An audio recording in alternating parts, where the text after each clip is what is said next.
ये जो दादी के हाथ की बात चली, एक सच्ची घटना मुझे याद आई कि एक नवविवाहित वधू अपने ससुराल में आई तो उसकी दादी ने उसको एक, जो वो हड़िया रहती है ना, आपके यहाँ क्या बोलते हैं, मिट्टी का, इसमें दूध गर्म किया जाता है, हांडी बोलते हो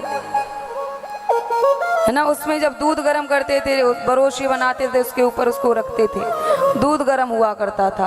तो वो दी थी उसको, कहा कि बेटा इसको अपने साथ रखना और मेरा आशीर्वाद है कि तुम्हारे यहाँ कभी भी दूध खत्म नहीं होगा।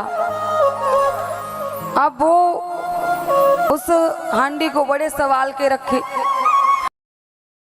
बच्चे ने उस हांडी को फोड़ दिया और फोड़ा तो फिर वो देखी, बहुत जोर से रोई।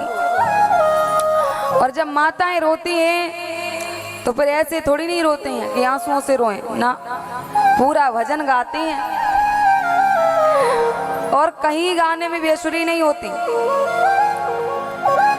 माताएं जब रोएंगी तो रोते हुए भी कहीं बेसुरी नहीं हो सकती हैं, और तो और रोते रोते पूरा दृश्य बता देती हैं कि ये हुआ है? तो वो भी रोई, अपना पूरा भजन शुरू करके रोई, हमारी दादी के हाथ की थी, ये था वो था। और इधर पड़ोस में आवाज पहुंची, पड़ोसन दौड़ पड़ी, मुझे लगता कोई मर गया। वो दौड़ी, अब उसने आकर पूछा तो नहीं, और वो भी उसके स्वर में स्वर मिला के रोने लगी। अब जब दो की आवाज निकली तो फिर ज्यादा तेज आवाज हो गई। अब तो जितने भी मोहल्ला के लोग थे सब दौड़ दौड़ के आए, लेडीज हैं, माताएं आए दौड़ दौड़ के, और आती जाए घूंघट लगा के रख के हाथ सर पे और जोर से रोए, कोई किसी को ना पूछे। एक पढ़ी लिखी औरत आई, वो बैठी तो उसने बगल में बैठी हुई माताजी से पूछा कि बात क्या हुई, क्या घटना हुई है जो